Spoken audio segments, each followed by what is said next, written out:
2 kilo बटाटे, कांदे, वांगे, गवार घेते. अमूल्याला पैसे घेऊन पाठवते, तिच्याकडे दे. माका ओळखीलस ना? अगं मी परिमला वागेश्वराच्या बोळात राहते. पाठवून दे ग बयो, येते. ते डबो करतय ना ऑफिसातल्या लोकांना. आमची मालवणी वाटलेली गोडी डाळ फार आवडते मुंबईच्या लोकांना. 10 डबे असो, सकाळचं आणि संध्याकाळचं. कॅटरिंग पण करतय बरं का.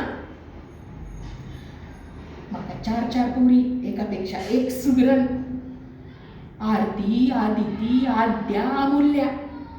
माका ना जया, हेमा, रेखा आणि नंदिनी ठेवायचं होतं. यांना नाही आवडलं. ते बोलले, अगं ते बेसवर फोटो छापतात हिरोईनचे आणि पोरटोरं दाढी मिशा काढतात, चांगलं नाही वाटत. लय जीव आहे यांचा पोरींवर. आता पोरींचे लग्न करायचं असा, त्याच्यासाठी पैसा पाहिजे ना, म्हणून पैसा जमवायचा आहे. ते तुमच्या माहितीत जर स्थळ असलं ना तर सांगा मका. चांगलं शिकलेलं आणि नोकरीवालं पोरगं पाहिजे. आणि ते पण मुंबईतलं. यांना नाही करमायचं पोरीशिवाय. पोरी आमचा जीव की प्राण असा. स्वामी करतील बरं सगळं चांगलं. स्वामी आहेत आमच्या पाठीशी. स्वामी सगळं चांगलं करतील.